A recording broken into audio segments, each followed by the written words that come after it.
Hello BookTube, I'm back with another video, hopefully a short one this time, but it depends on how much I start rambling on.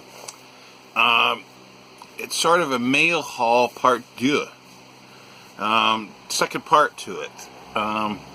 Another package came today by a courier with 3 books in. And I'm sure many of you have watched Steve Donahue's channel where when he was getting tons of mail, he would occasionally get ninja drivers and packages would appear. Well, Steve, your ninja drivers have come across the pond.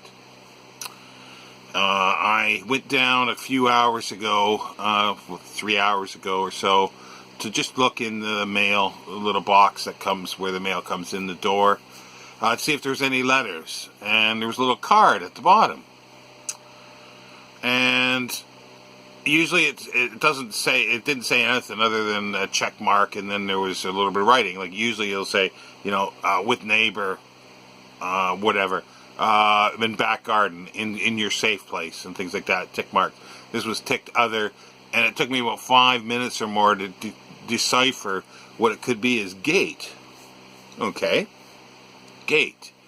Okay. And because at the side of my building, I'm the end of a terraced house, terraced houses, and there's an alleyway that goes down with quite a high, or at least the first part of it is quite a high brick side wall that goes down, and it goes all the way down to the back of the buildings and the gardens, and it goes back along the backs of everybody to sort of service them from the back.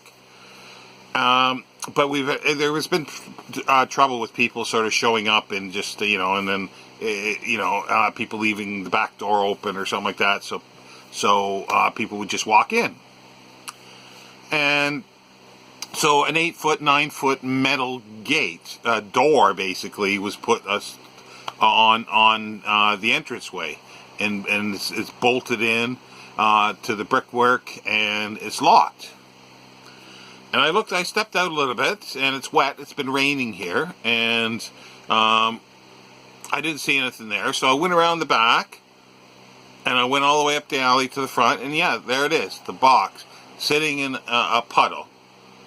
Just the cardboard was just soaking wet.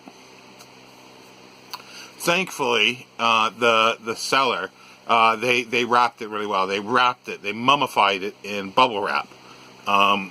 Very thick, and at the ends they rolled it all up, so there's like a big chunks at the end of bubble wrap. So when the guy threw it over, it hit, I think, the end of the box, and it probably bounced, but the books are perfectly fine. Now, and you're wondering what came? Well, this morning I spoke to you about this one, English Poets of the First World War, a bibliography by Catherine W. Riley. This was published by George Pryor Publishers in 1978. And how I came about this and the others was that I couldn't find it here. I'm not sure where I've stuck it. There's a slim volume. It's about 160, 170 pages that Catherine Riley edited and collected Victorian women poets. It's called, I think it's just called Victorian Women Poets. And it's a fantastic collection. And I thought it was well chosen. It reminded me of, I've got a larger one here, British Women Poets of the Long 18th Century. But it's like almost 1,000 pages. So I was wondering, did she do something bigger? Like, did she expand it possibly? So searching online of who she was, it might have been a Wikipedia page. I think there was, yes. And it mentions these bibliographies she did.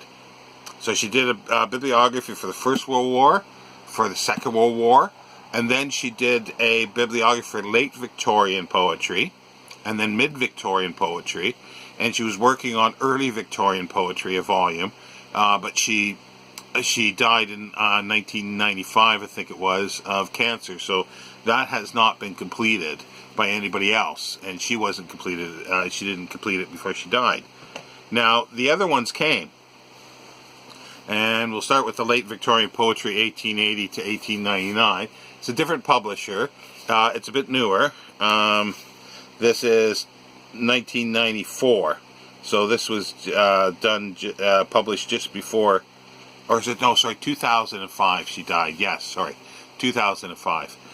So this is 1994 by Mansell Publishing.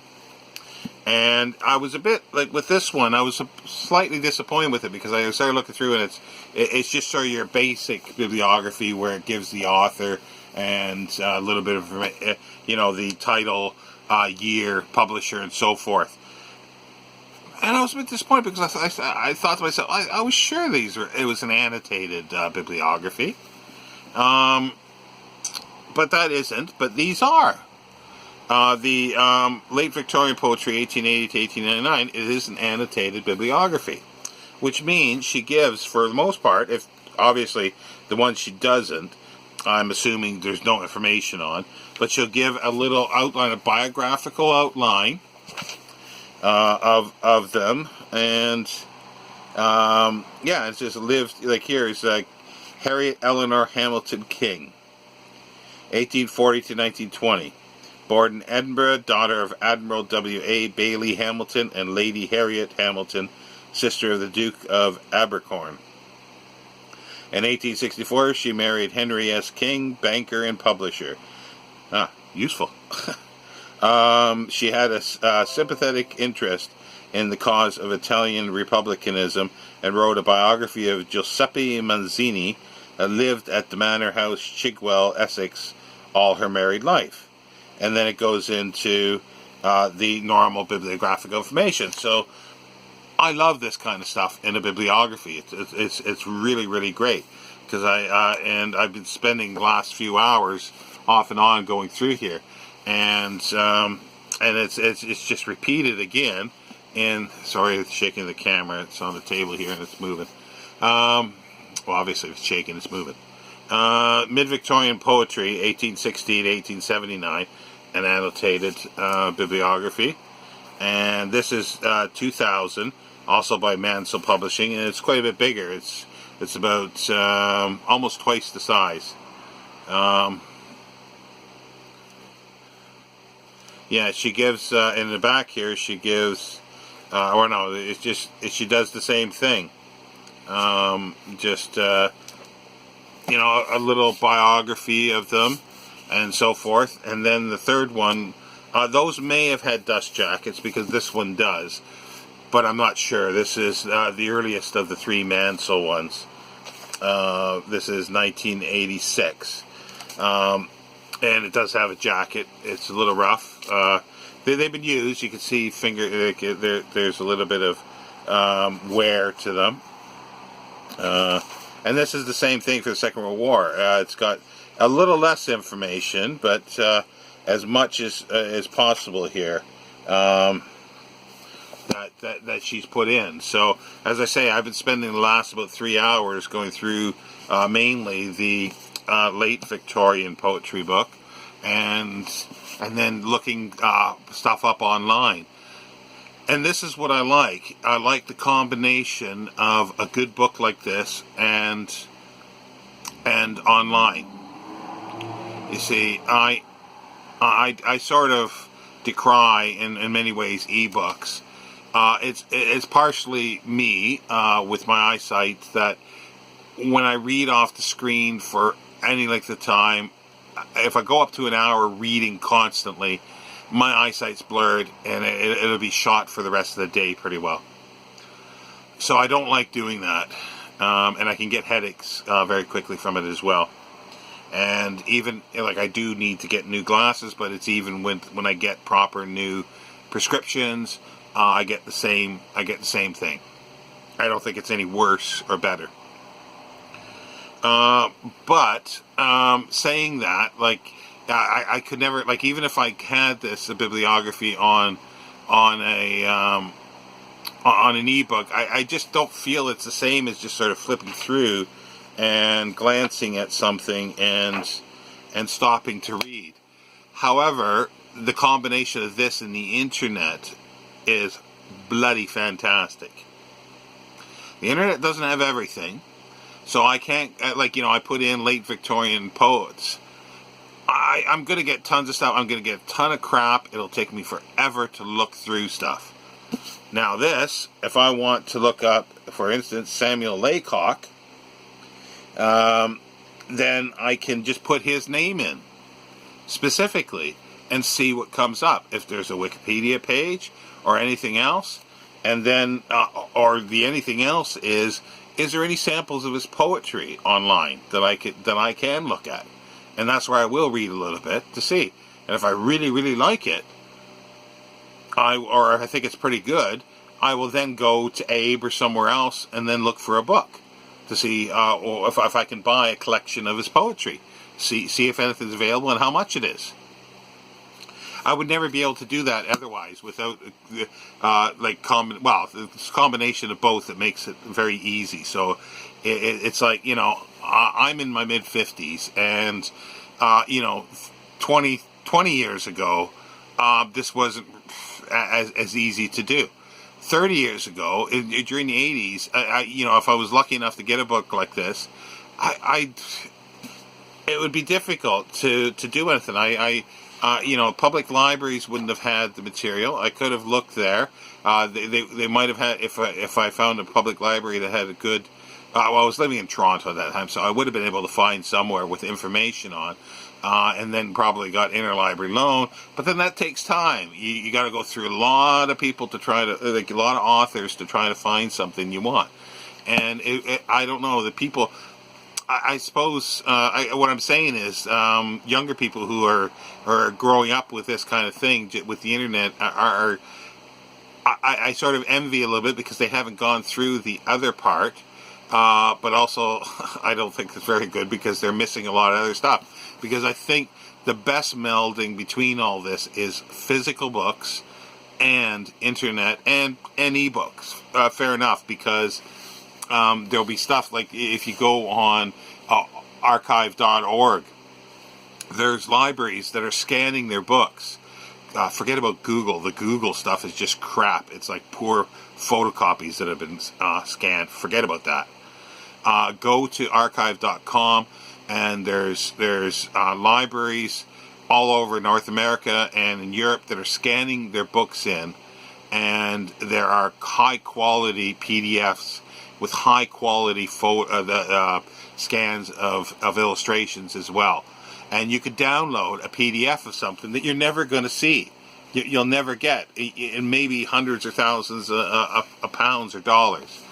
So for research-wise and looking at stuff, that's fantastic. And that's where the internet is to me, comes into its own. And it's showing now with, social distancing and that social media can be useful, but there's always two sides to all this. And the two sides with, even with the archive.org that you get, you no longer have the physical books. And what will that mean to the physical books?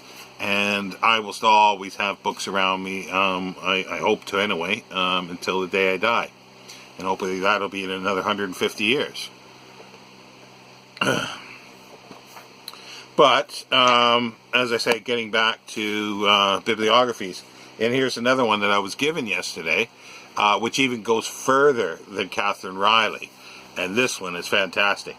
It's Hobbled Pegasus, a descriptive bibliography of minor English poetry, 1641 to 1660, by Joseph Frank. It's University of New Mexico, out of Albuquerque, and it's got, I don't know if it's got the bibliographical information. I thought it did.